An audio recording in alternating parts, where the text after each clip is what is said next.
is Rasmus Friedberg, and I will be your host. And in this podcast, I'm going to talk to you guys and maybe some other people about entrepreneurship, spirituality, trail running, and maybe some international politics, the macro picture, and just in general things that inspires me and sparks my curiosity. So this first episode is going to be about my life here as a digital nomad in northern Thailand, in Chiang Mai, northern Thailand. I came here about 17 months ago in June 2021, middle of COVID, and now it's November 2022. So why did I come to Chiang Mai, Thailand, and why did I decide to leave Sweden, where I'm from? Well, there's a few different reasons for that. So a few years ago, I lived in Sihanoukville in Cambodia, which is south of Cambodia, a beautiful little beach town. I had two hotels there, one called Grand Sihanoukville Hotel and one called Sihanoukville Plaza Hotel. I lived there for about 18 months, but during those 18 months, I realized I was in love with Southeast Asia. Just the culture, the Buddhist influence, the mindset, the food, the weather. Yeah, I just love everything about the Southeast Asian mindset. Suits me very good, and I feel very home and at peace here.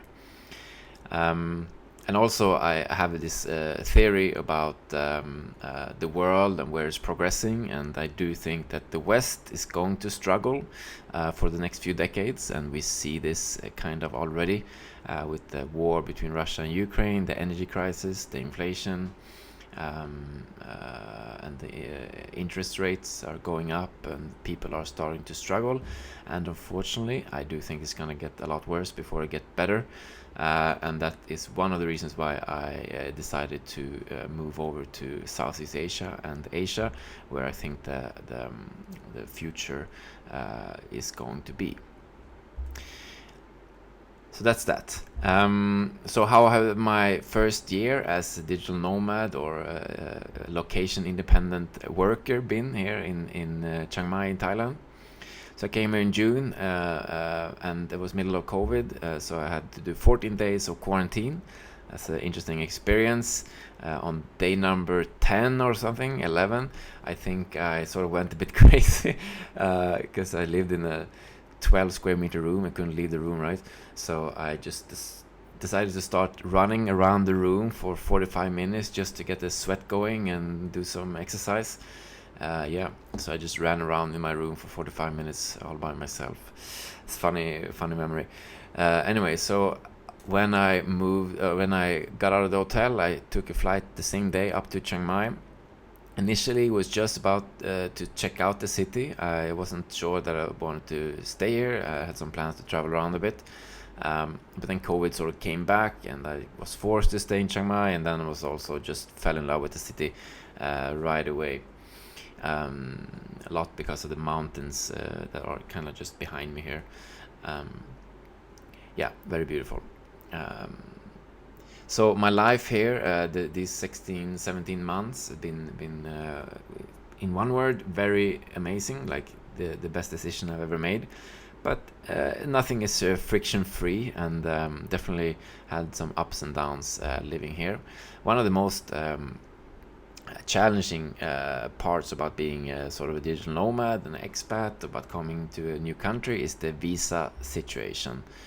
That is definitely not an easy task around here. I'm sure there are more difficult countries, and I'm sure there are way sort of easier countries to come as a sort of an immigrant to.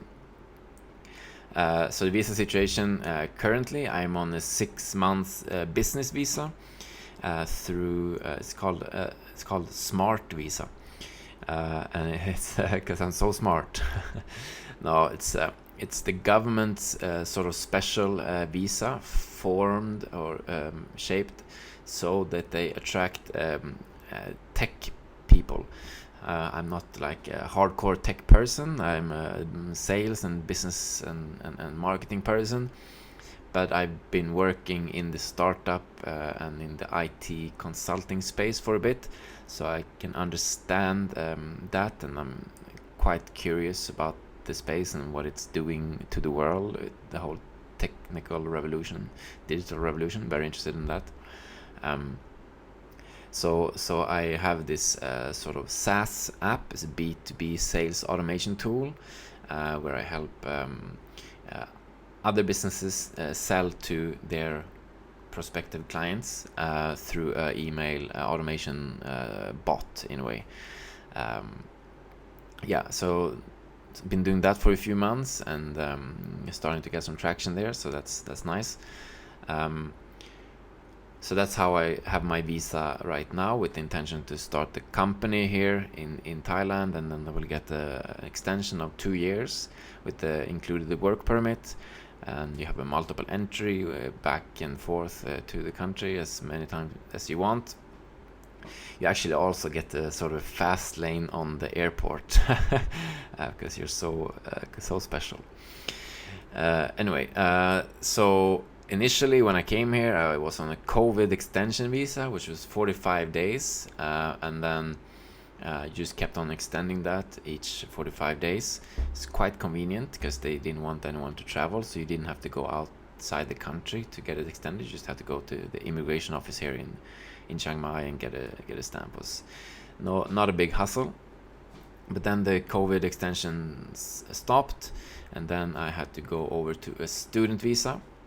And the student visa, you're not really allowed to work here, although many of my acquaintances that are digital nomads as well, they are on a student visa, a 1-year student visa. You pay around 50 to 70,000 baht for 1 year, and then you are set to go for 1 year, although you cannot really work in Thailand, but yeah, it is what it is. But yeah, so that's been quite stressful to sort of not understanding if you can be in the country or have to leave. It's been on and off. You have to, and if you miss something, if you overstay or have the wrong documents or something like that, it can have some serious consequences for you. But so far so good. I'm still here, I'm still alive, I'm still breathing, so I'm very grateful for that. Another thing with the digital nomad lifestyle that I don't think that many realize is the sort of little bit loneliness, to be honest. You can definitely form a community and make friends, and Chiang Mai here is a bit of a hub when it comes to digital nomads. So there's no sort of resistance or difficulty to finding friends. But when you are a digital nomad working on your own, it can become quite lonely. You really have to solve all your problems on your own. You don't have any team around you, so you're very independent in a way, for good and for bad, right? But yeah, that's something I am feeling that I'm missing from time to time. It's the camaraderie of a team, of colleagues and stuff around me. But yeah, it's all good. All in all, I love the digital nomad lifestyle and the location independent and the freedom that comes with it. Apart from that, the income sources for me, you might be curious about the income sources that I have chosen, and my expertise is sales and business consulting. So that's the path I have been working on the last year. And one of the big platforms that many of you probably know is Upwork. It's a lot of low paid work there, but you can definitely also get into some high paid consultancy work there if you just create a big good profile and good score and all that. So that's one of the incomes I have. Apart from that is the startup app, prospectera.com. So check it out. Starting to generate some revenue now. and also I'm also building a network, a business network here in Chiang Mai. So that one is not location independent. We don't really have an office or stuff like that, but it's intended to serve the businesses here in Chiang Mai. So we do events and stuff like that, and that one's starting to generate some income at this point.